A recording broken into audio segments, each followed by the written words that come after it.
Welcome in another Monday, and the college football season, quite frankly, is just flying by. We're here today to talk about week 12. It seems dirty to say that we are that far into the college football season, but nonetheless, here we are, and what a day of conversations we need to have. First and foremost, we have got to talk about some coaches on the hot seat because we saw Jimbo Fisher get the boot. We saw Arnett at Mississippi State get the boot. I don't think that those are going to be instances that sit alone. I think there are going to be more coaches that join them, and we're going to dive into that conversation. We also need to talk about a Heisman take that kind of has me scratching my head, and I might have to rant when we get to that portion of this live stream because it frustrates me the current state of the way we view not only the Heisman, sports media, and just generally society, which that's neither here nor there. We also need to talk about Oklahoma grinding out a big win against BYU. We need to talk about what we saw and what Oklahoma has got to continue working on, because though they got a big win, something happened in that game that I don't think many people thought would, and we need to dive into it. And finally, we need to talk about Alabama getting a massive win against Chattanooga, not in terms of a big opponent, but in terms of absolutely laying it on an opponent, 66-10, I believe. Huge score win for the Crimson Tide. And the only reason I keep calling it huge is because of a conversation we had last week. Alabama needs style points. Anything you can do to just absolutely beat up on opponents, that's what you need to do right now, because the committee is showing they're valuing style points over strength of schedule, something to keep in mind. But let's hop down to the comments. Day, thank you for being in here, man. He says, first, what's up? Nothing much, man. Just sitting here on this, it feels weird to say, week 13 or already of college football. It just does not even seem right. Stephen, man, happy you're in here. Says the transfer portal's about to go crazy. It is about to be insane. I think the floodgates are going to open. Well, of course, we're going to talk about the transfer portal today. Yeah, the portal is going to be one of those things where this year in particular could be a little bit wild, especially with Texas A&M, the firing, and what happens there. And the reason why I say that's so big, and we'll go ahead and jump into the transfer portal conversation first, because that's where we got steered. Whenever we talk about the transfer portal this year, one of the big things is what happened at Texas A&M. And why that's so big is because that's one of the most talented rosters in all of college football. And whenever we look at this, a unique thing happened. The timing of when Jimbo Fisher was fired. Because whenever Jimbo Fisher was fired, an immediate 30-day window opened up for the athletes on that Texas A&M football team. Now, the reason why I draw that to your attention and will continually do so is because that 30-day window will fall right in line with the transfer portal window that opens up in December. So these guys at Texas A&M, not only do they have their initial 30 days to enter the transfer portal, but that then bleeds into the first transfer portal window, giving them an extended period of time to weigh their options. And this gets me back to a conversation I've had. One would have to assume Texas A&M has a direction. One would have to assume a conversation has been had with these players about a direction, because there is way too much talent on this roster to just leave it all in limbo, especially with the current capacities in college football. People tamper all the time because the tampering rules, they're basically non-existent. I understand they say, hey, a coach can't contact a player. But there's nothing that states a player can't contact a player, and you bet your bottom dollar that's happening ad nauseum across college football. And now you look at that Texas A&M roster, you bet it's happening there, especially with all the talent. So one would have to assume that they have some direction in mind, because the transfer portal in its current capacities has changed one of the things we held true about college football, and that's that your coaching carousels typically happened after the season. If a coach got fired during the season, it's still always wild, but you then have the offseason to get it figured out. I don't know that that's any longer the case, ladies and gentlemen, because now when a coach is fired, an immediate 30-day transfer portal window opens up, and you have got to present these young guys answers. Because right now at Texas A&M, what's the one thing they don't have? Answers. They have no answers. They have questions. They have directions, hopefully, one would hope, but they don't have answers. And right now in the current landscape, not only in college football, but just in society, everything is about quick answers. Everything is about quick answers. You have got to present an answer. So Texas A&M is an interesting situation because of the talent they have. Once again, they are not alone. When we look around college football right now, there are so many athletes that are probably going to test this window. And in fact, earlier this year, we saw a quarterback from NC State who came in, played real well enough to win some games that a lot of people thought they wouldn't. He's now shut it down. He's going to be entering the transfer portal. Or one would assume he's going to be entering the transfer portal because out of nowhere, as he was the starter, he announced that he would be redshirt. To me, all signs indicate towards transfer portal. And I don't think that's going to be a relegated instance. I think we're going to see multiple instances like that. The transfer portal is a double-edged sword. Make no doubt about it. The transfer portal giveth, the transfer portal taketh. We've been saying that since the inception of the portal. That has been a constant since the inception of the portal. But you have got to be very careful with how you manage rosters now. You've got to be very careful in how you make coaching decisions. And all of this is still being learned, right? If we were talking about this in history class, all of this would be going into the history books that we will be talking about 20 years from now on how to manage rosters during the transfer portal window. But make no mistake about it. If you thought the transfer portal was hot last year, I think it is going to be wild this year. And I think that gets us into another conversation. Before we hop over there, though, we are going to talk about some of these comments because I see some really good conversation pieces. Day says, let's talk about this. Alabama beats UGA in the SEC championship. Okay. Undefeated Big Ten in. Washington in, FSU in. Who gets in that fourth spot? Texas, Alabama might be the first time SEC doesn't get in. I'm not going to lie to you, Day. I have no idea what the committee will do. And here's the only thing that I wonder, because I completely sympathize with anybody who says, hey, Texas holds the head-to-head win. You're 100% right. Texas beat Alabama in Tuscaloosa. There is no arguing that fact. That's a fact. But much like a book, a college football season isn't one-dimensional. You have a beginning, a middle, and an end. It's a journey. It's a marathon. It's not a sprint. Alabama is not even close to the same team that they were in week 2. In fact, the offense is wildly different. Look at the increased rate of pre-snap motion as it's gone incrementally throughout the season.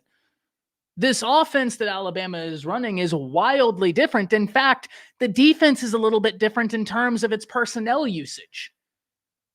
Now the inside linebacker duo for the Crimson Tide, when healthy, Deontay Lawson, Jahad Campbell, they offer a lot more in terms of flexibility, athleticism, coverage, and even run-stop capabilities. Now, that being said, Texas is a really tough opponent. When you look at their running back capabilities, Brooks goes down, and he was having an insane season. I've been telling everybody that would listen, that kid is unbelievable. He goes down. You still have Baxter. You still have Blue. You still have Savion Red. I mean, that is a very talented running back room. You look at the wide receiver situation.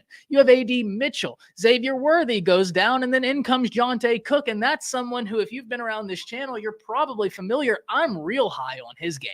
I think that kid is going to turn heads next season when given a real opportunity.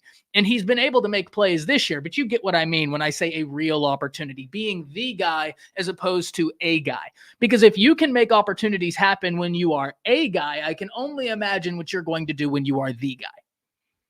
That Texas team is good, and that's not even to talk about what I believe is the best part. And it feels a little blasphemous to say, because you have Steve Sarkisian, you have Quinn Ewers, you have all the offensive talent I just talked about, you have some great offensive linemen. When I look at Texas, the part that moves me isn't the offense. It's not the offense. The offense has been good. I mean, they've averaged, 30 points a game? I don't know if that streak came to an end. I can't quite remember some of the previous 2 scores, but they were one of the only teams this season that hadn't scored under 30 points, which is wild. I mean, it doesn't matter who you play. That type of consistency is impressive. That being said, I didn't think the offense was as consistent as parts of their defense. Their defensive front is nasty. It's nasty. Their defensive front is really, really fun to watch. In fact, if you get free time, I would implore you to watch it. What they do is so much fun. Bo Davis has coached those guys up. They're playing real high-level football. That's as good of a defensive front as you're going to find in the nation, to be quite frank with you, in terms of what they have with Murphy, Sweat, Coburn. Then you look Anthony Hill, just a true freshman, already flashing off the screen. He's going to be a dude. You look at Benda, you look at Ford. I love their front. Their secondary, they have a fantastic nickel. I think that their nickel is unbelievable. And I think they have a good secondary. But I think that their defensive front is exceptional. I think Jahdae Barron at nickel is exceptional. I think they have a good secondary, but I think that their front and nickel, their nickel is, in my opinion, is easily the best player in that secondary. Now, they do have some true freshmen back there that I think are going to be dudes. I think are going to be very, very good. And they're just inexperienced, though. They just need to develop. I love that they have the opportunity. So the only thing I wonder, Day, that long soliloquy withstanding, what happens and who does Texas play in the Big 12 championship? Because here's the only scenario I can see Alabama getting in over Texas, and this is just with the way the committee is viewing this right now.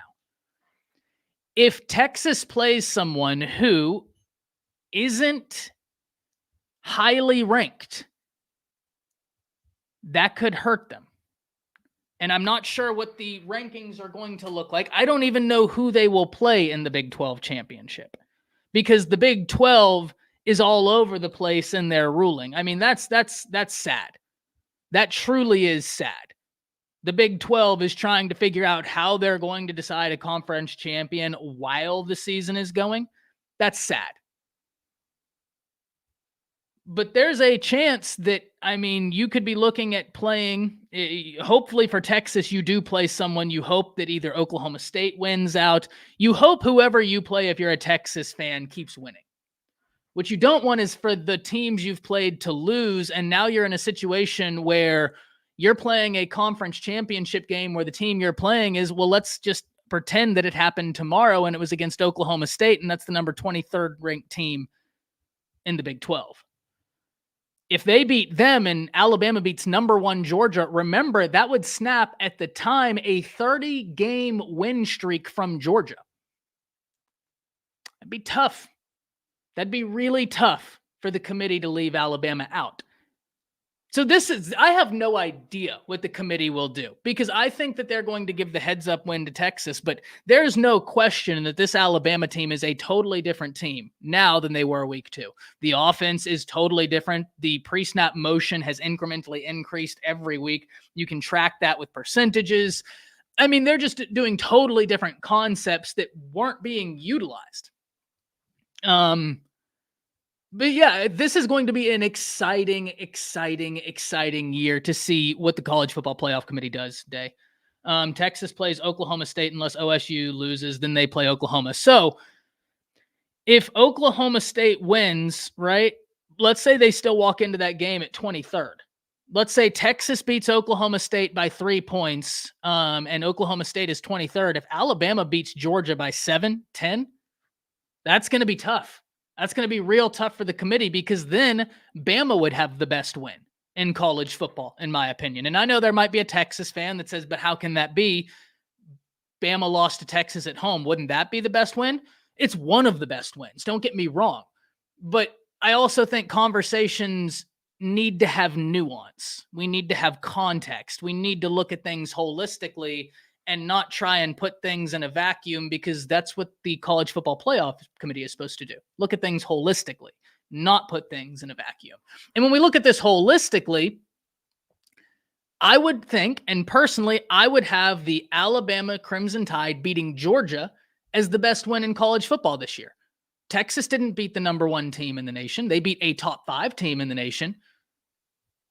Texas didn't beat a team that had gone back-to-back in national championships and was on a 30-game winning streak.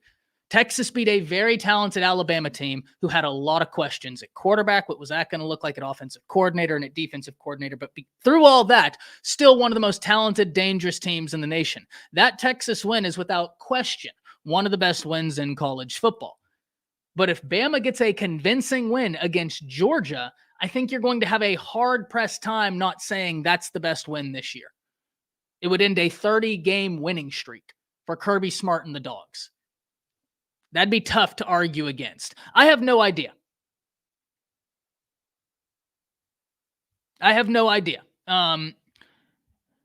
Day says Alabama losses to a top 5 team, Texas losses to a top 15 team in OU. True.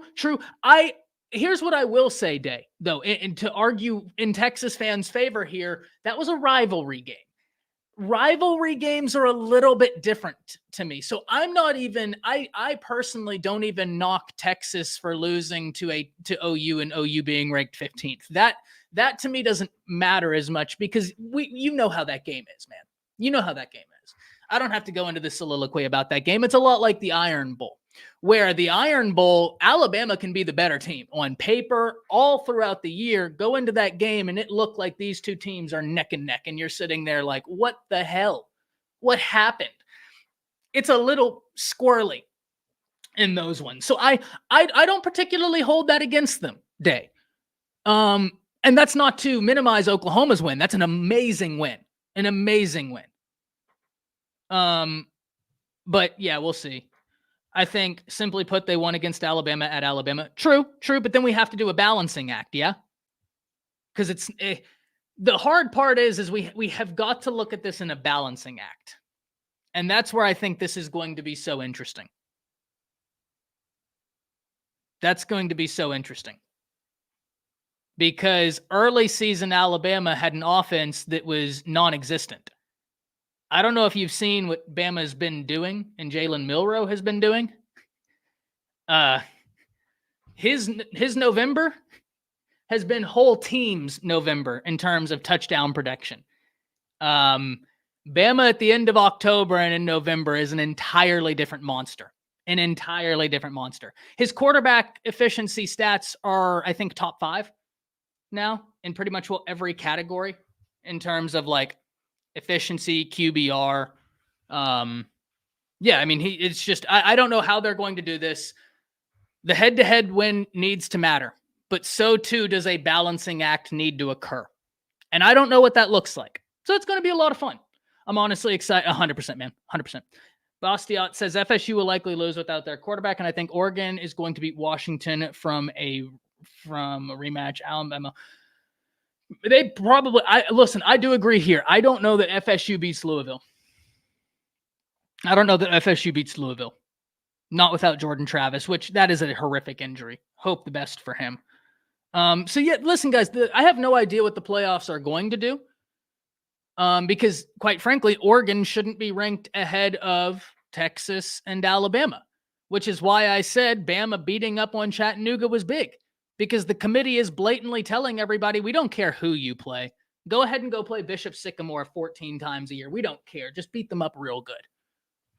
Which, okay, if that's what we're doing, I mean, it is what it is, but a balancing act has got to occur. Who get 100%. OU and Texas is what the Big 12 needs to be for Texas playoff chances and Big 12 ratings. It would certainly help. Texas needs to hope that they play the highest ranked team in that game. Texas has got to hope that they play the highest ranked team in that game because you need every argument you can get to try and get into the college football playoff right now. Every single argument you can get. And a big one, if Bama downs Georgia, is that I truly believe, will have an argument to say we have the best win in college football. Nobody's beat Georgia in 30 games. We did. Nobody beat Georgia last year. Nobody, they've gone on a wild run. We dethroned them. Number 1 team in the nation. We dethroned them. That'd be tough to say that's not the best win in college football. That'd be very, very tough to say that's not the best win in college football. So I'm really, really excited. Oh, I think it's a good win, Preston, no doubt, but I don't think it's near as good of a win as Bama. Now, at that point, it wouldn't matter, right? Because you're playing a top 15 team, and you have that. So I completely agree with you there. It would be a much better win, and a win that I think would absolutely help Texas's case. But it wouldn't be on the same playing field as dethroning Georgia. Like I said, they're on if Bama goes into that game and beats them, I think they would have cut out Georgia's 30-game win streak without a loss. That's huge. That's huge. But I do completely agree with you. The best thing for Texas is if they were to play OU, because OU would be a top 15 team. And if Texas gets a top 15 win in the Big 12 championship game, it's like, okay, yeah, you might have what you can argue is the best win in college football, but we also got another top 25 win, a top 15 win, in fact, and got our only loss back in blood. That's going to be tough to argue against. No doubt about that. No doubt about that. If FSU and Washington lose, Texas and Bama get in. True. And I do think that will happen, actually. Can we all agree that OU isn't the bitter girlfriend anymore? Riley is doing really nasty work out there. I really feel bad for Caleb Williams. He followed Lincoln Riley. I respect it. However, the issue is always there. You know, and this gets back to something last week, Chris. We didn't get to talk about this last week, about the viral clip of Caleb Williams crying, right? And people were all up in arms about that. I said this is a joke, but I wasn't joking. I was, but at the same time, you ever said a joke where you say it in jest, but no part of it would you take back? Absolutely zero part of the joke was being facetious. It was all real. It's just the absurdity of the reality makes it to where you can actually make a joke out of what you're seeing. Whenever Caleb Williams was sitting there crying after the game, someone in the chat that following Monday asked me what I thought about that. And my answer was simple. Yeah, if I was Caleb Williams and Lincoln Riley gave me that Alex Grinch defense and that play calling, I'd be crying too. No, I was joking, but I wasn't. I wasn't joking. I 100% back that. That young man gives it his all.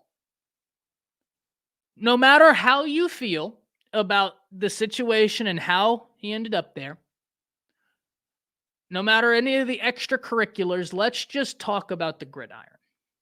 He gave it his all. He continually gives it his all. What game has USC won that Caleb didn't win them? I'll wait. Now, you can give me games where it was a team effort or as much as it could have been, and I grant you that. But this is a young man that, I mean, if we look at last year, we look at this year, he's willing them to victory. USC is not getting a win unless Caleb goes out and not gets it, takes it. It's not even about him going out there and getting it. It's about him going out there and taking it. He has got to take it. He's not getting help. And so when someone asked me what I thought about Caleb Williams crying, if I thought that it was a bad look, I mean, I don't think anybody ever wants to get caught on camera crying, but that to me is a human emotion. That young man gives it his all and has no help.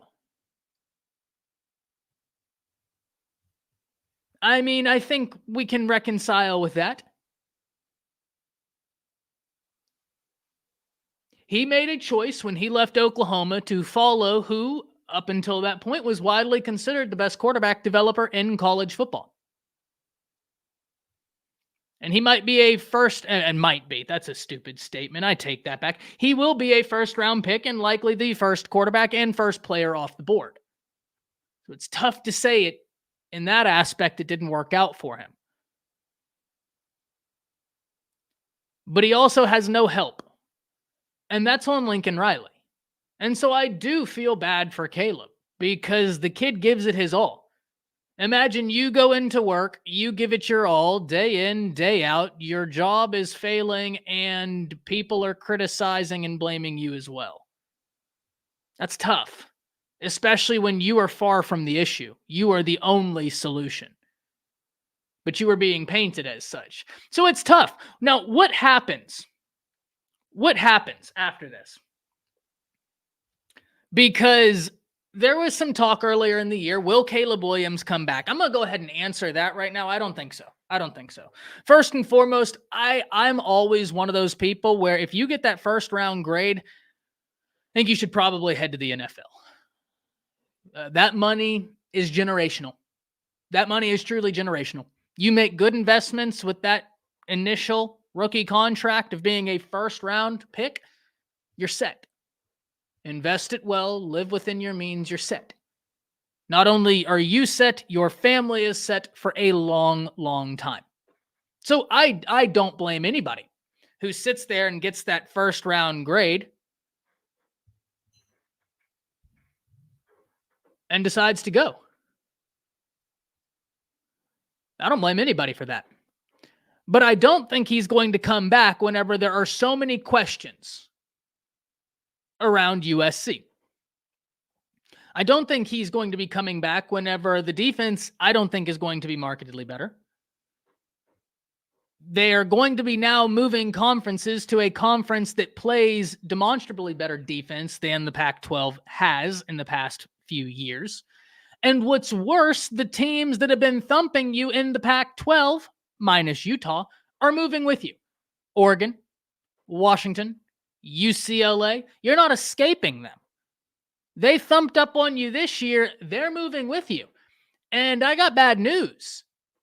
Yes, Washington and Oregon are losing a starting quarterback. I don't know what's in the pipe at Oregon, but I can tell you what's in the pipe at Washington. It's a young man that if you were observant, if you listened to the staff in the offseason, they were talking about, hey, we got a kid here in Austin Mack that's going to be special behind Penix. Whenever you have Penix and your staff is talking about the freshman, that probably means something. That's scary.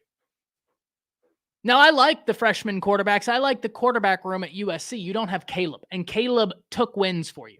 Caleb went out and made you win games. Oh, Chris, I said this 2 weeks ago. I had that exact take 2 weeks ago. I asked the question, will firing Alex Grinch, I actually made a video on this subject before Alex Grinch was fired. And I asked the question, will firing Alex Grinch solve the issue? And my answer at the end was no.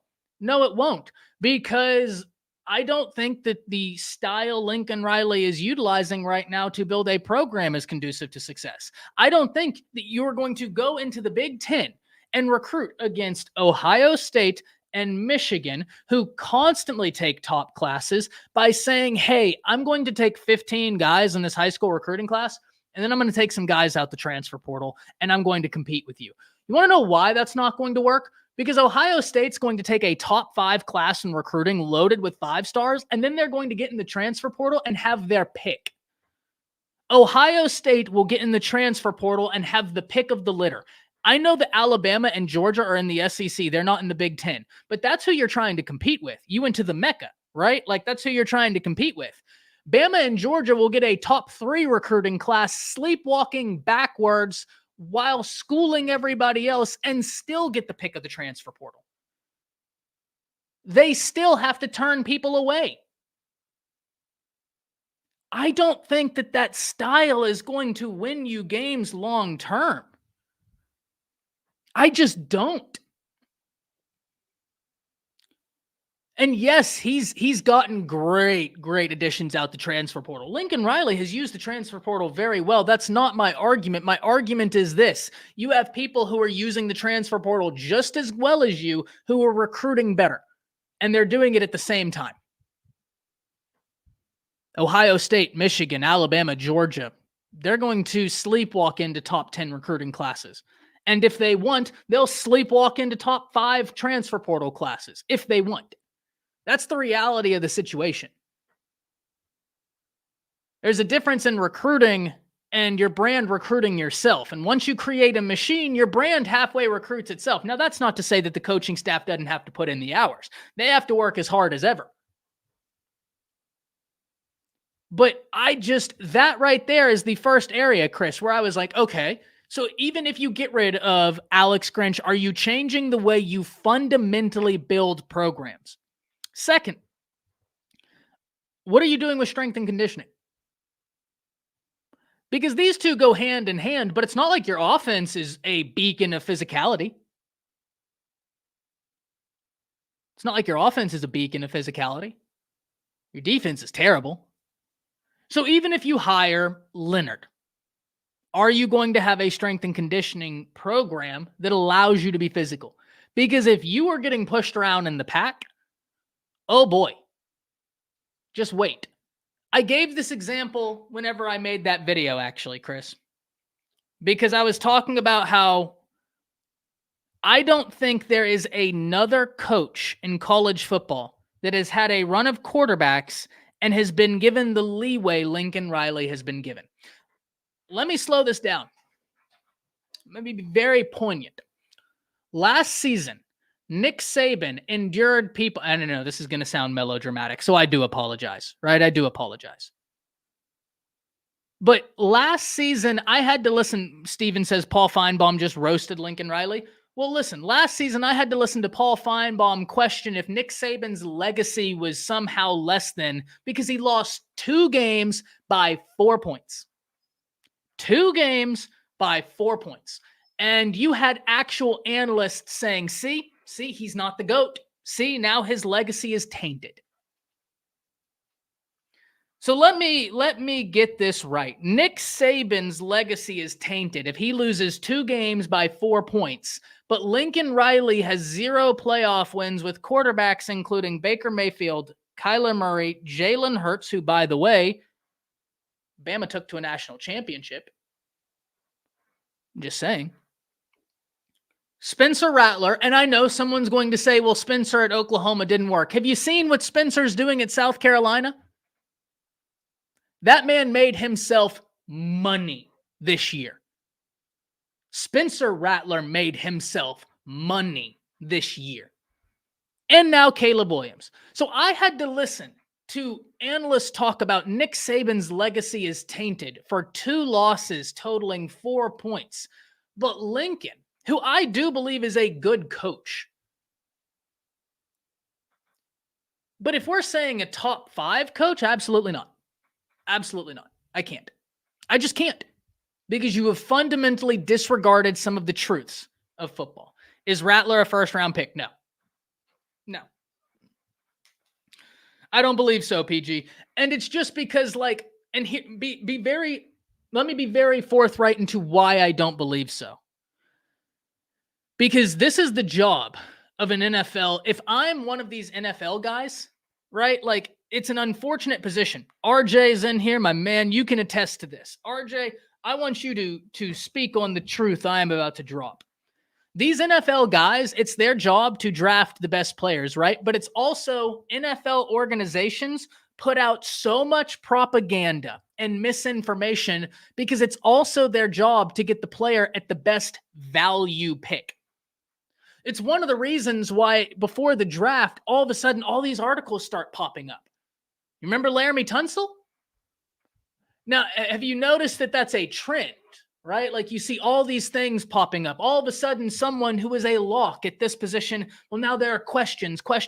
Well, it's NFL teams putting out information, misinformation, propaganda, because they're trying to get the best player at the best possible pick. If they can get a guy in Spencer Rattler that they think, hey, you have got a ton of ability, but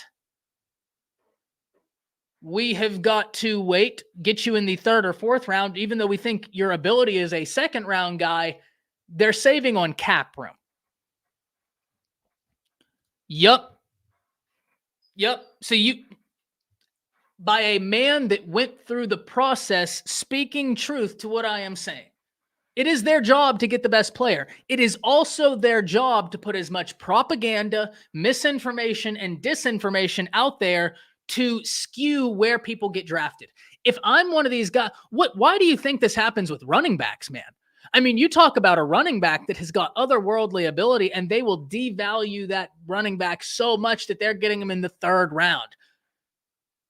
Those guys, when they draft that running back in the 3rd round, the second the camera cuts away, they are partying in that room. They're saying they're like, we just got a steal, highway robbery.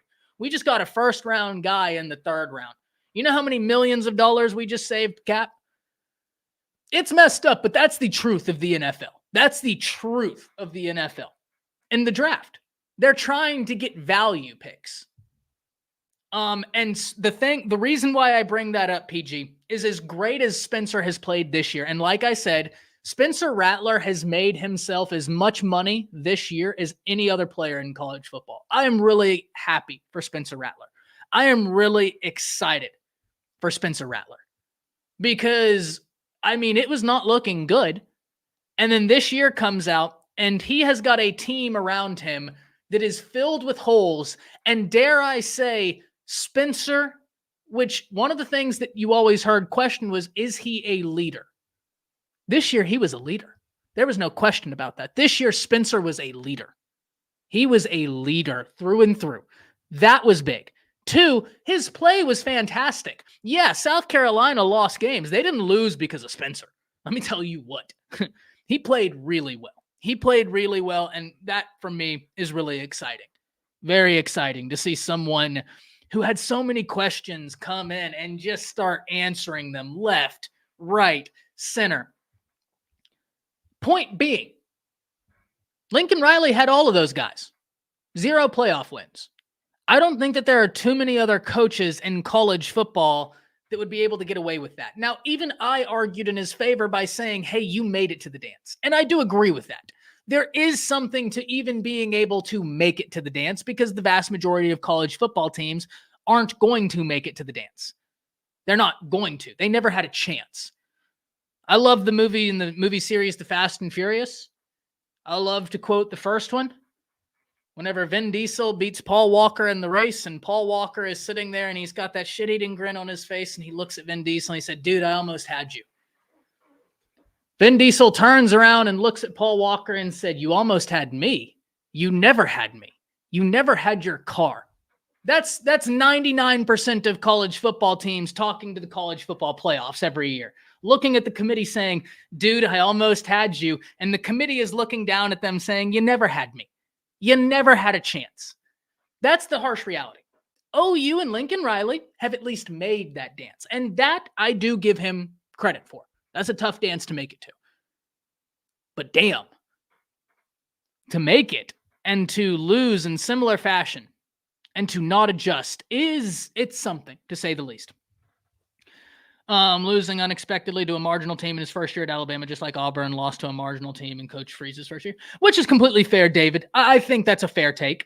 Now, don't get me wrong. I'm still going to roast Auburn for losing to a 4-letter acronym team because at least Nick Saban didn't lose to a 4-letter acronym team.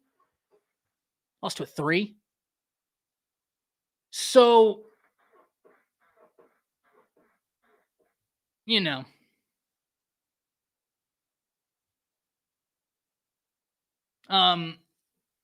Yeah, I do agree with you though. I do agree with you. I'm just going to give Auburn hell because it's Auburn, right? Why wouldn't I? They lost to New Mexico State. They paid New Mexico State University, a 4-letter acronym team, NMSU. NMSU came to Jordan Hare, got paid $1.2 million to slap them silly and then walk out of their stadium. I love it. It's perfect. But no, I do agree with you, David. In all seriousness, I do agree with you.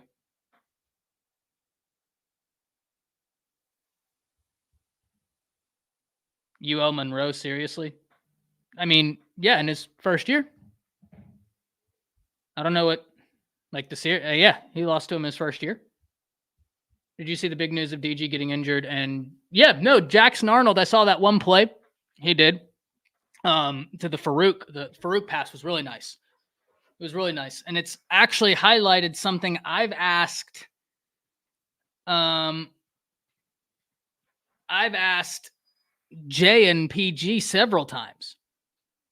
Did DG have audible powers? Well, I'm assuming he had audible powers if Jackson Arnold had audible powers, right? Play calling lost it. Yeah.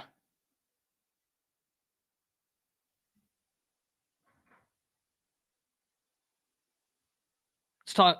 I'm lost, PG. You're gonna have to tell me what it is because there's a lot happening, and I'm all over the place. Arnold, Jackson Arnold's gonna be a dude. He's gonna be a dude. RJ says they aren't giving the same energy towards Prime. They're saying he should be fired and he don't know how to coach. People like to talk, RJ.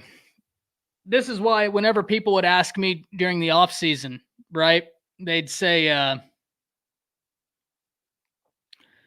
do you think do you think Colorado's going to make a bowl game? And I was like, it's tough. It's tough. One, I didn't imagine the pack would be as good as it is. But two, I have a deep appreciation for what a rebuild looks like. They don't happen overnight, man. They rarely happen overnight. And especially when you try and do a rebuild the way they did a rebuild, it's almost like saying like, hey, this first year is a total learning process instead of like a way forward. The transfer portal is fascinating. I'm really interested to see how teams build with it. I'm really interested to see the breakdown of high school athletes to transfer portal acquisitions, because one of the hard parts and one of the things that I think is super detrimental about the transfer portal is the windows. And the reason why I say that is if you look at your second transfer portal window, that's a huge one. It comes in May. It's so big because it's the end of spring practices. Players have a greater appreciation for where they sit in the depth chart. Coaches have a greater appreciation for what they need. Problem being, if I know now I need a slot wide receiver, I go out and get a slot wide receiver. He can't come in there and start practicing until August. Now, a slot wide receiver, probably not the best example because that's still tough to come in and learn if it's totally different offense, especially if they're using stuff like option routes. And now you have to get on the same wavelength as a brand new quarterback, all the other wide receivers. It can be a lot of moving parts, no doubt. But now let's talk about like a tackle.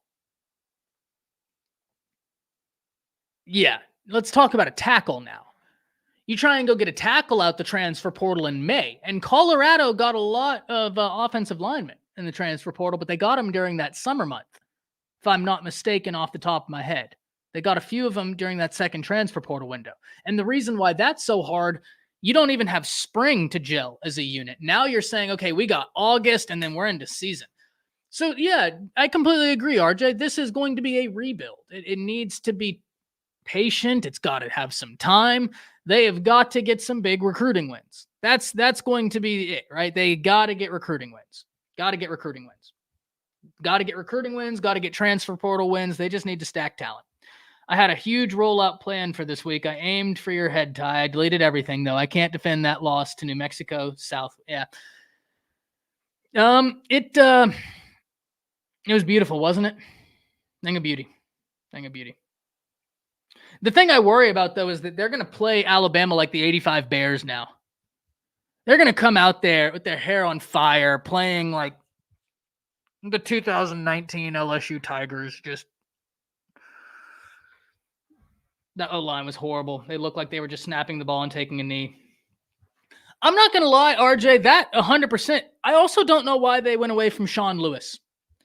And I talked about it and I got, quite a bit of backlash, and people were telling me, oh, it's because Sean Lewis didn't run the football. Even though you can't run the football, you have to keep a defense honest, which I do agree with that premise. Listen, I do agree with that premise. You got to keep a defense honest. No argument from me. The offensive numbers since you got rid of Sean Lewis with Pat Shurmur have been marketably worse. Terrible. The only thing you did well was throw the football. Now they don't even do that well.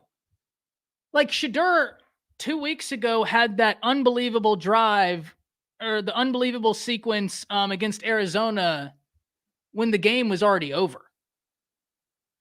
They had 75 yards of offense going into the fourth quarter. Oh, see, I don't know anything behind the scenes. I don't know anything about that. So we need to get together on that. I just know that, I have no idea. And then what's really intriguing is you have Cavassier Smoke coming out and saying too much selfish football, which is interesting. Because one of the things that people always told me is, hey, Colorado's running an RPO scheme, but we need Sean Lewis to call more runs. And I would always sit there halfway stunned. So like, oh, no, he needs to get away from the RPOs and just run the football. And I'd be like, you mean he needs to get away from the run pass option? It's in the name. RPO. The option is there. I mean, yeah, if you want more dedicated I form, pistol form run plays, hey, I'm all for you. Listen, I love old school football. I'm right there with you. But the RPO scheme allows for you to have the option to run if it's there. If it's not there, they're not going to do it. What bowl game do you think? Ooh. I don't know. I don't know, Neo. I'm going to star this, though. We'll talk about that this evening. That's a good one. The college football, I'll tell you what would be interesting, Neo, is if OU ends up playing Missouri. That'd be fascinating. That'd be fun. The headline served its purpose. Gotcha. Interested in finding out about that. The college football landscape is completely different now than when Coach Saban took over Alabama. Auburn doesn't nearly have potential to win.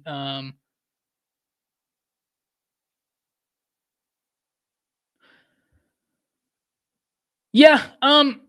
It's interesting, David. They both do and don't, because the transfer portal opens up opportunity. But I do get what you're saying in terms of whenever Nick Saban stepped into Alabama, you didn't have a pre-established Alabama or a Georgia. So I understand 100% what you're saying.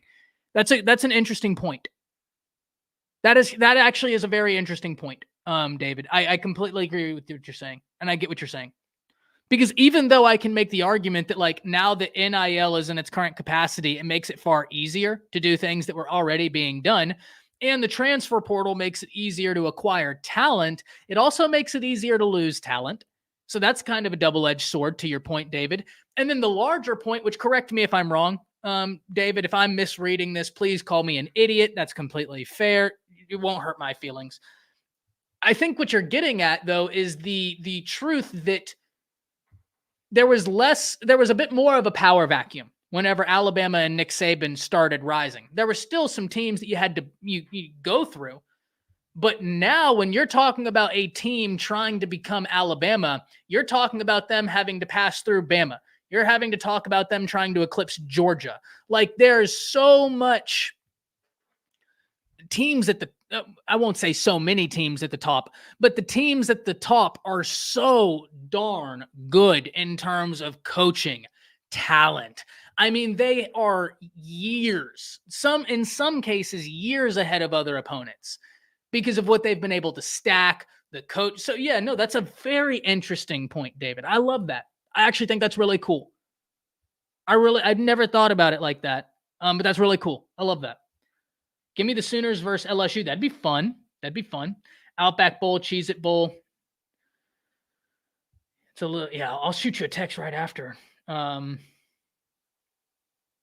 Texas is doing it. Texas is exactly what I'm saying. Well, still a long way to go, right? Like, between winning 10 games and winning multiple national championships. There's but you are doing it, Rob, in terms of acquiring good talent, developing the talent you have, getting a coaching staff that's cohesive, that knows how to win, and you're seeing differences. Outlook for Oklahoma going into the SEC, on course or not? Look, I think OU is still very much well on course. Much like Colorado, Ricky, I think a lot of people don't appreciate what a big rebuild Brent Venables had in front of him. I didn't appreciate it. And let me be the first to eat crow. I did not appreciate, whenever Brent Venables got there, what a big rebuild he had in front of him. I thought they'd hit the ground running in a manner far better than they did. And it was only during the course of the season I realized how wrong I was. Not about Brent Venables, not about the coaching staff, but about where the team was whenever he took it over. About how much work would have to be done to get the team from where they were to where he wanted them to be. I think it was a much larger gap than we had anticipated. I truly believe that. And because of that, I still think you're on schedule. I had Oklahoma possibly going 9-3 this year. And if they went 9-3, I was going to tell all Sooner fans, you're doing great. That's fine. You're recruiting well. You're recruiting really well. And that's big, right, Ricky? I mean, especially when you look at how you're recruiting along those trenches. That's huge. You got a young quarterback who has got a lot of talent. He's going to be a really exciting player. I mean, you're sitting in a good position and you're growing. You're growing. So if we're asking the question, is OU where they should be in terms of a rebuild? And I do consider OU a rebuild. And this is where I will say I was wrong. I was 100% wrong. I was 100% wrong. Oklahoma still had some talent whenever Brent Venables got there. That's true. But what I didn't appreciate is how different what Brent Venables wants to do from an organization standpoint is from what Lincoln wanted to do. Worlds apart. That takes time. To go from a fast-paced offensive team that's not really physical to a we're going to pop you square in the mouth physical football team. It takes time. So yeah, I think you're doing a good job, 100%. Arizona is doing really, really good. Really, really good, chicken. That Arizona team, and shout out to Jay with Unfair Sports. He was the first one on our Bleacher Report college football show to really just be like, hey, Arizona, they're turning some heads. And after he told me that, I started watching and I was like, well, shit, you're right. They're incredible. 100%. Arizona has had a fantastic year. One of the most fun teams in the nation to watch, without question. Without question. It was 9-3. 100% guts. And this is the thing. This comment is so good. This comment is so good. I want to pause here for a little bit and unpack this, Guts, because I think there is a really interesting conversation here. That Texas game showed you where you are when you're playing unbelievable football. And that's not to say Oklahoma played a perfect game, but in the areas where Oklahoma didn't play a perfect game, I credit Texas for getting them off their game. Much like the conversation whenever Texas is like, well, we didn't play a perfect game. My follow-up is, yeah, Oklahoma got you off your spot and made you not play a perfect game. Football is about adjusting. Football is about adapting. If you can't adapt, you're dead in the water.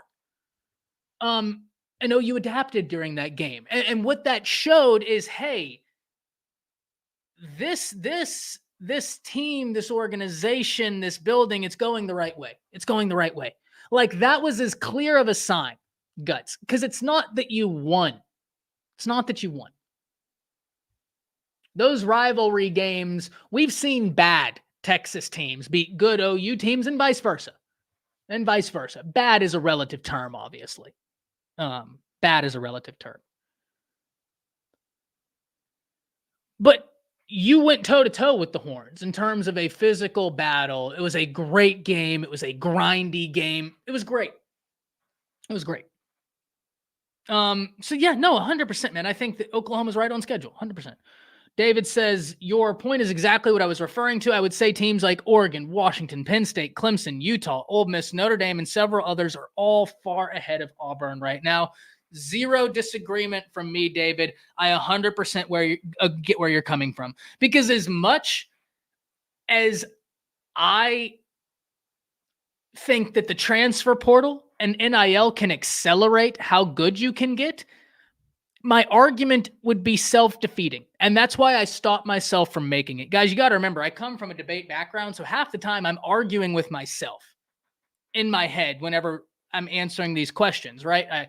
I'm always thinking of something and then thinking how you can poke holes in it.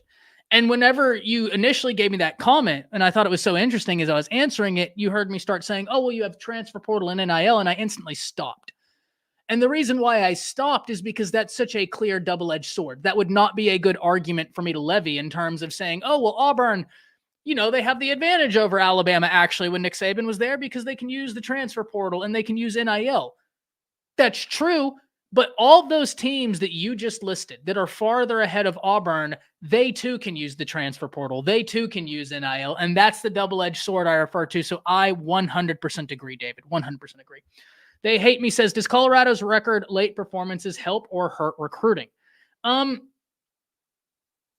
don't know that it's like either. I think that whenever you're talking about teams, you had to know that it was a rebuild. Now, I think there are certain games you can point to in Colorado's schedule. Stanford comes to mind. That's a loss where it's just like, okay, that's on us, right? Hands up in the air. Okay, that's on us. But some of these other losses, I don't think the vast majority of college football fans, myself included, realized how good the Pac would be. The Pac was really good this year. And that hurt Colorado's chances to stack some wins. But when you look at it, I mean, the teams that have beat them, I think most people would have thought they would have lost those games. And so I think that you have to be aware that it was a rebuild. They're still getting talent out there. They still got a huge quarterback win in the class of 2025, a top 50 player in the nation, if I'm not mistaken. There's still a lot of excitement out there. Still a lot of excitement out there. Having some info from in-house, that's not the case. Too much affects team unity. I'm fascinated, man. I'm fascinated with the portal. Yeah, McMillan. My goodness. Isn't he incredible? Isn't he fantastic?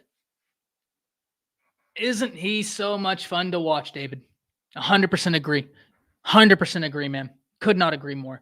All right, let's boy, we need to hit some topics. Bama rolls. So we're not going to talk about this long. It was Chattanooga. The only reason we're going to talk about it is I've already hit this. The committee demands blood, and Nick Saban gave them blood, right? I don't know if y'all have seen the movie Gladiator, but it was the scene where the guy gets up there and he says he demands the sacrifice. Nick Saban gave them the sacrifice. I don't know that it will move the needle any, but luckily for Bama, you still have Georgia in front of you. You have got to get past Auburn. You still have Georgia. But ladies and gentlemen, here's what I will say. Alabama as a team this year has improved so much, and Jalen Milroe as a quarterback this year has improved so much. And Caleb Downs, I've said this time and time again. I'm so sorry for everybody in here. You've been hearing me talk up Caleb Downs for a year now. He is Himothy. He is unbelievable. I don't know if y'all saw his punt return for a touchdown, but it was the first time. I think it was his first time actually being able to field a punt, and he just broke through. Unbelievable.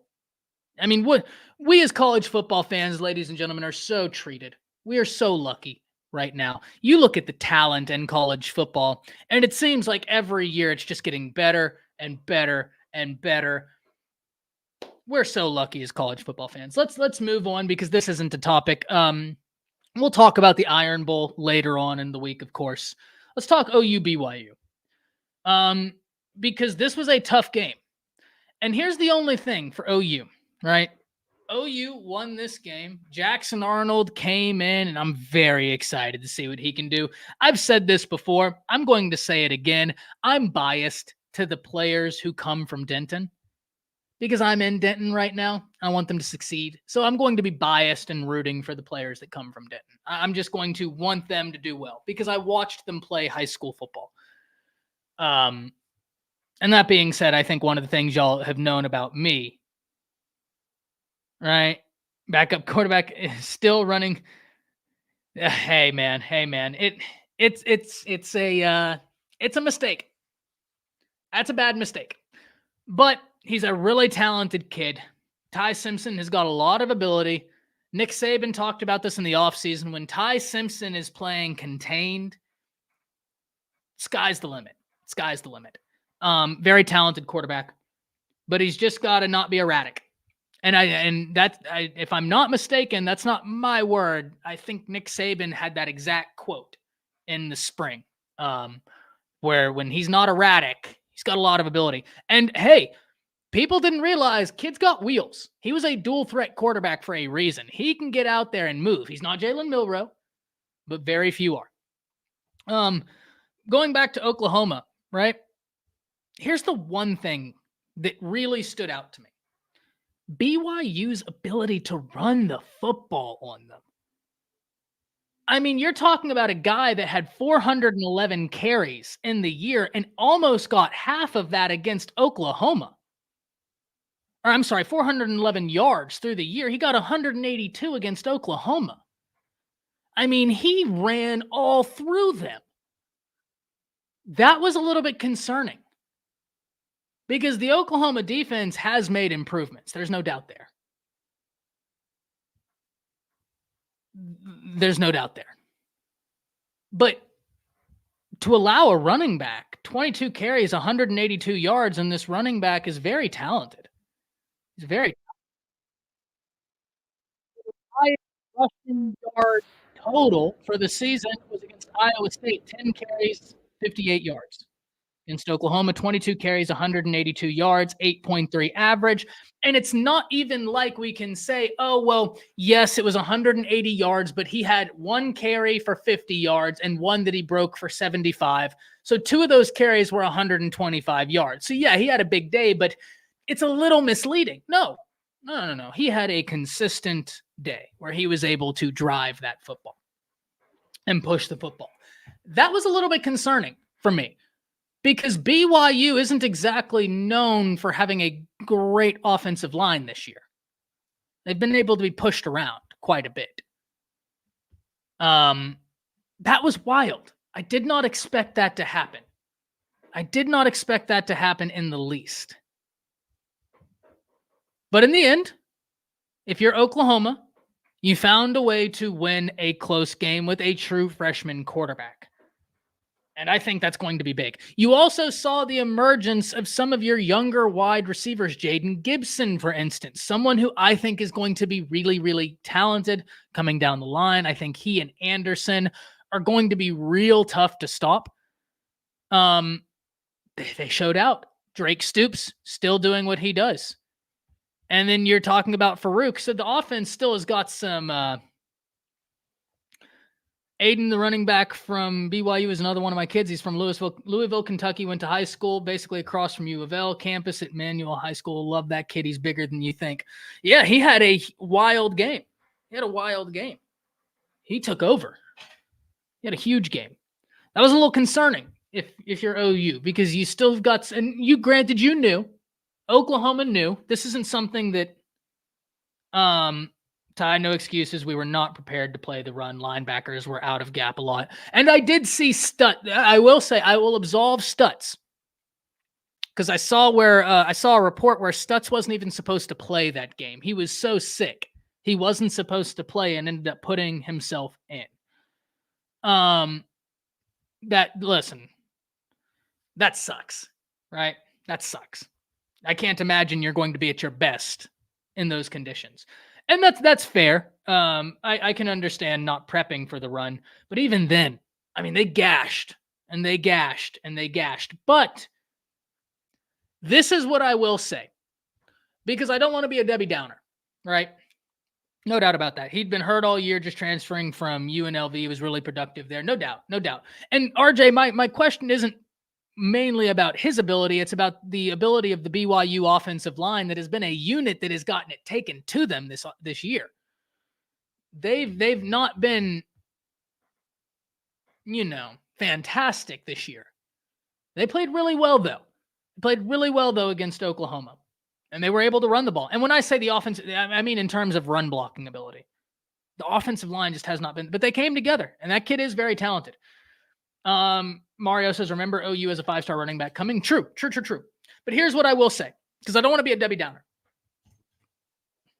One of the things about my channel, we will dive into things that must improve in wins. Alabama just knocked Chattanooga's teeth in. If you watched me on Saturday on the Bama Standard, we talked about the inside linebacker play and how that's got to shore up, because they really hurt Bama with some attacking of the inside linebacker, and it was where Deontay Lawson wasn't. Bama has an injury to the inside linebacker position. They attacked it.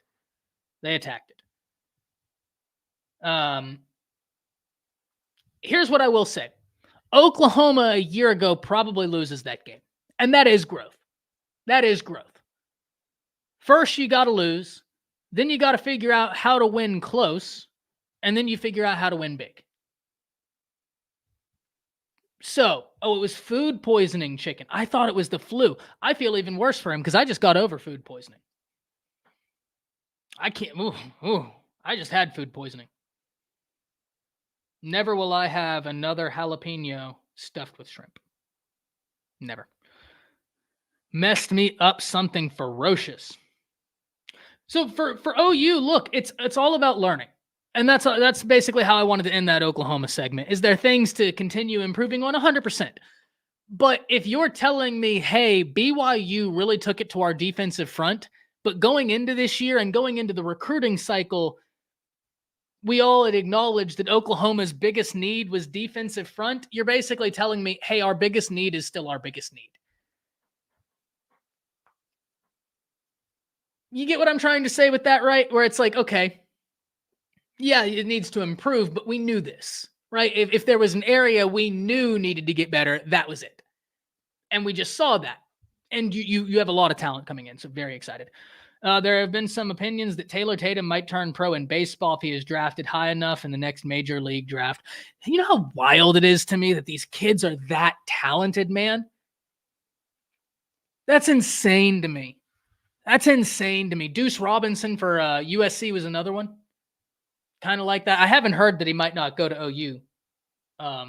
I think he'll be there, no doubt about it. But especially because OU's got a great baseball program too.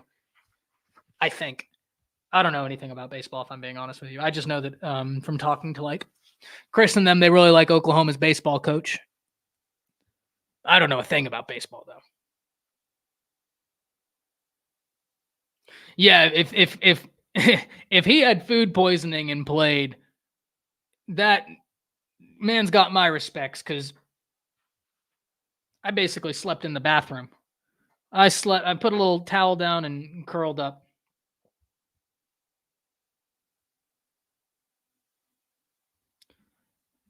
I'm in the view and he is as advertised.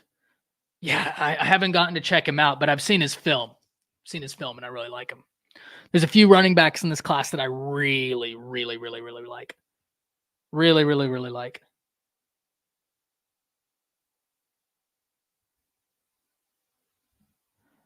Don't forget Barnes, Astro. I know he hasn't had a great year this year, but Chris, correct me if I'm wrong. He had a broken bone in his foot, right? Because if he had a broken bone in his foot, that can take a while. That can take like genuinely a full year to recover from. That surgery can take a long time. Suffice to say, Astro, that the running back room is going to be very talented. Suffice to say, right? We used to call it Buick. Oh, no. Yeah. All right. Well, we're going to get out of here, guys. We're going to be coming to you live this evening, 5:30 Central Standard Time. The crew will be on. I got to hit up Jay. Going to hit up Jance, see if they're down to hop on with us this evening. We also are going to have PG. Chris, if he decides to show his face. But yeah, been a great time. Guys, if you're still here, hit that like button. It really helps me and especially this content get put out there. And I was looking at the YouTube analytics because we just passed 20,000 subscribers, which thank you all very much. But something like only 37% of viewers are subscribed. So ladies and gentlemen, we can hit 30,000 real quick. If you're not subscribed, be sure to do so. And hitting that like button really helps put the content out there. It helps it get it to the masses. So that way more people can join in what we have going on over here, because I don't think you're going to find too many more college football shows like this, where you get a mix of structured content and interactive, where half of this show is me just interacting and working that into the content and the segment so that way your opinions are included into your favorite talk show. So hope you enjoyed it. Thank you all very much for being here. We'll see you this evening. Until next time. That's it. See you.